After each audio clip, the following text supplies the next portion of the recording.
Hi guys, it's Rob from Royal Balls. I just wanted to do another episode of my breeder series.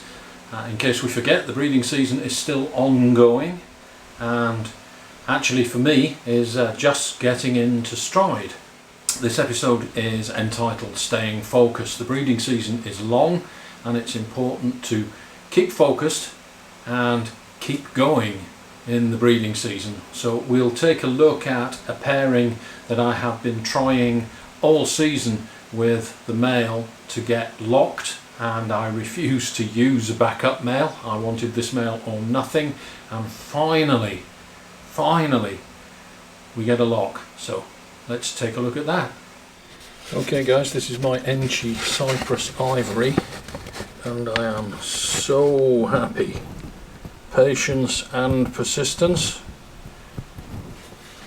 I've been using this boy all season long and he has refused to lock for me, and finally we have a lock from this boy.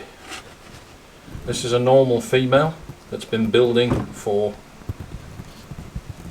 quite some time, and I was getting a little concerned that she was getting so close and hadn't actually paired with this guy, but now they have. That's such a relief. I don't use backup males, it's a distraction to my projects. This is a very specific project. He is paired to a normal because we're not exactly sure what he is. He is Enchi Cyprus Ivory and I need to prove that out using a normal first, and then we'll plug him into our clown projects. So there we go. Hopefully this leads to a clutch of eggs, but my Enchi Cyprus Ivory boy is now at work. Awesome.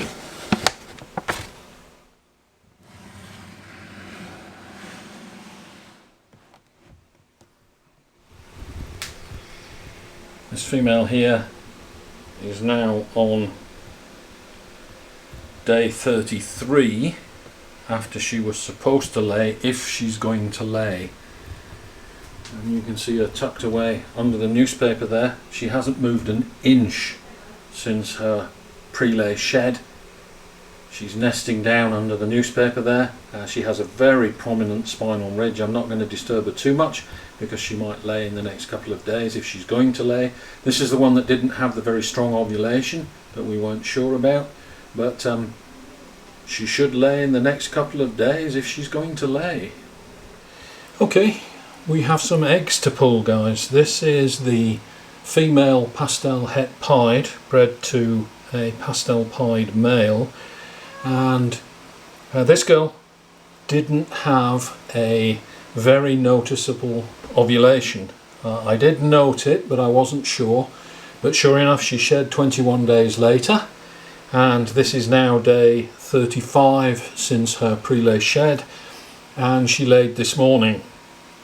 I noticed she was laying, so I gave her plenty of time. It is now 2 o'clock in the afternoon, and let's take a look.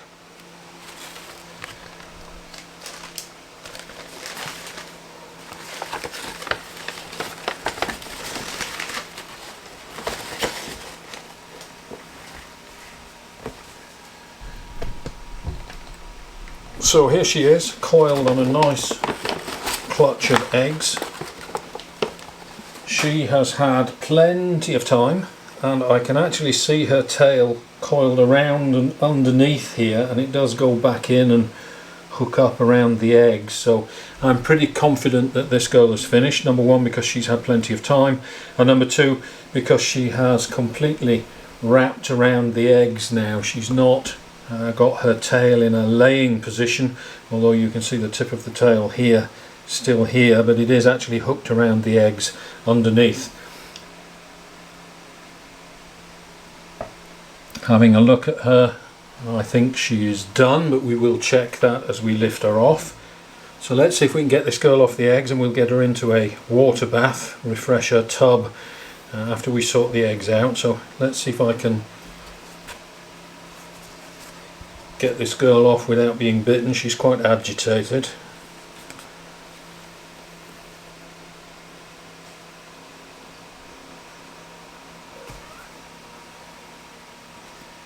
Okay, so we remove her tail, and if we have a look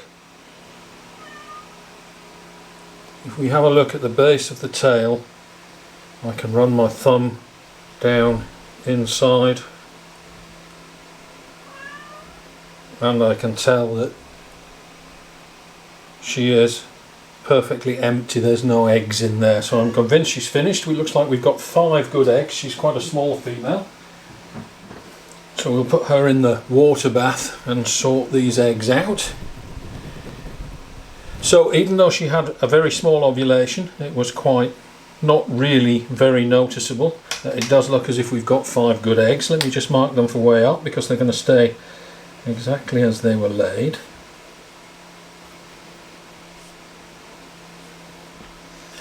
I'll candle them for veins, but I'm not going to reorient the eggs. Empty. That has good veins. That has good veins. That looks empty. That has good veins. So we've got these 2 here.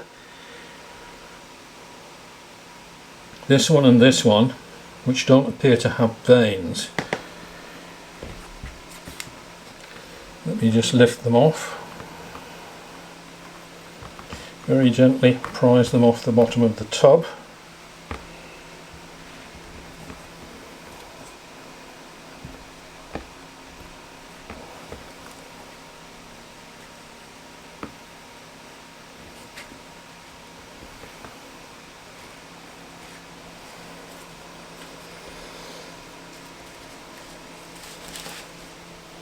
Try to get all the newspaper off.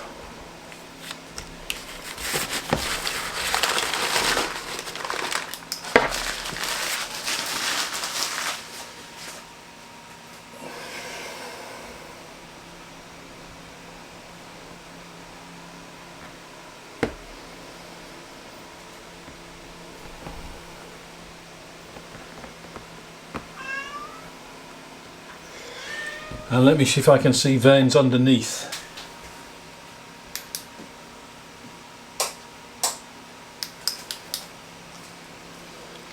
So it was this egg here and this egg here. And yes, this egg has good veins underneath.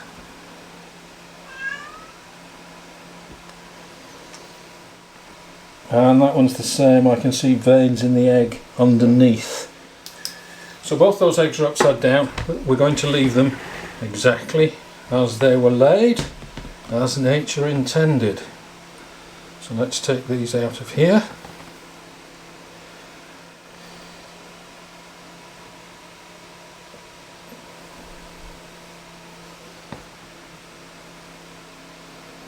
Those are the 5 eggs, guys. Plenty of room in the egg box here. No issues with space on this one. So we've got 5 good eggs. This egg and this egg were upside down. I'm leaving them exactly as they were laid. So let's get the lid on there. Those can go off in the incubator. I'm just going to give Mum a quick weigh so that we can monitor her recovery. Let's see what she weighs here. She weighs 1,493 grams after laying those eggs, so almost 1,500 grams after laying. That's not too bad. So here is the female the day after laying, and very important, guys, in the excitement of eggs and getting stuff in the incubator and hatching new babies, very important to give this girl some TLC. She needs to get back into condition. You can see that she's very thin, and your job is to get her eating again and get that condition back onto her.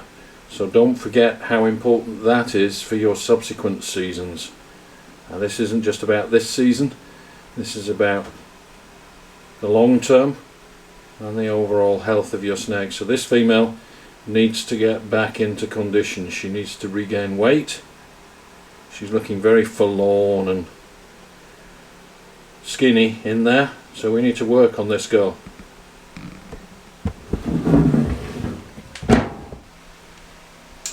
Here is my killer clown female. ovulating. We're getting ovulations thick and fast now. This girl was paired to a pastel spot nose yellow belly het clown male. You can see the swelling in her midsection there, moving around. The tail is incredibly sucked in. So there we go, another ovulation, and this is going to be visual spot nose clowns. Awesome. So here we are, not 24 hours even, maybe just 12 hours or so since we noticed the ovulation on this girl.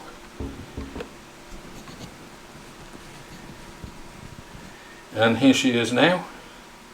Pretty much all indications that this girl has ovulated have gone. The hormonal changes will mean that her colours will dull out over the next few days. That's typical of post-ovulation.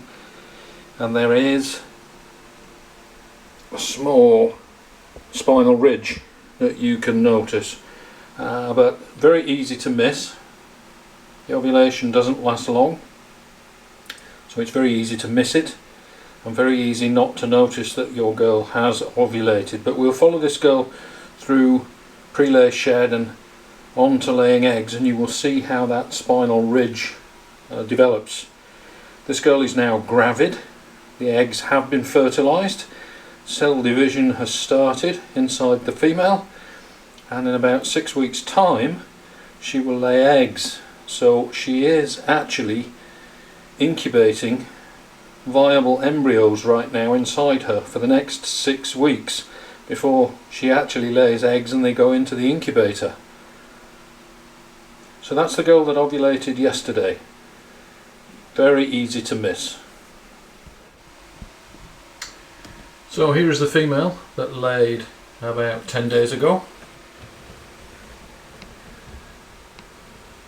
There she is, and she has actually taken a first meal yesterday on the road to recovery, which is great news.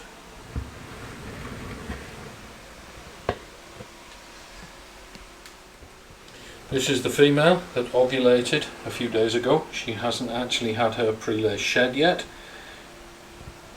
You can see that she's curled up at the front of the tub, which is unusual, but what she's doing is moving away from the outside wall. During the day, the outside wall, if it's sunny, gets warm, and even though she is now gravid and fertile eggs are now effectively incubating inside her, she is still thermal regulating. She wants the exact temperature that she needs to incubate those eggs. And I do notice that in the evening she moves back to the back of the tub where the wall is keeping her warm, and during the day when it gets too hot she moves to the front of the tub and sometimes snuggles up to the water bowl. So they are thermal regulating even at this stage. For me here in the tropics with no heat mats, it isn't just a case of them snuggling down over the heat mat. They still look for the temperature that they need to incubate those eggs. And if we have a look at this female here, the Silky Way, she's due to lay in about a week's time. There she is, curled up at the back of the tub, looking very thick and chunky. You can see the spinal ridge there, and she's due to lay in about a week. She hasn't budged since her pre-lay shed. She has just bedded down at the back of the tub and hasn't moved an inch. So in about a week's time we should have some eggs from her. Just as a little aside guys, I do have a few other types of snakes here in the snake room, and I have a pair of Kenyan sand boas. Well, I don't have a pair of Kenyan sand boas anymore.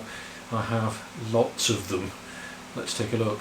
Okay, so we have some baby Kenyan sand boas to take care of. So I'm going to put the babies in this tub and I'm going to put the mum in that tub. So here we go. There's a lot of babies in there, all squirming around. So let's take mum.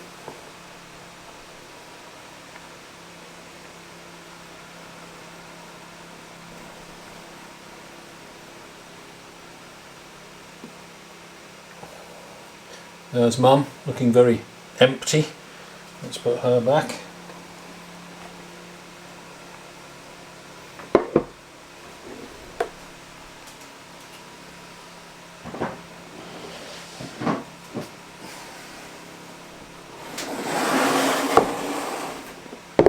And we have a bunch of babies in here, so let's see how many we've got.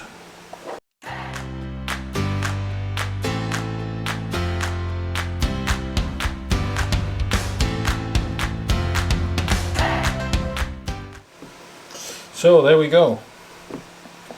14 squirming babies. Let's put them away.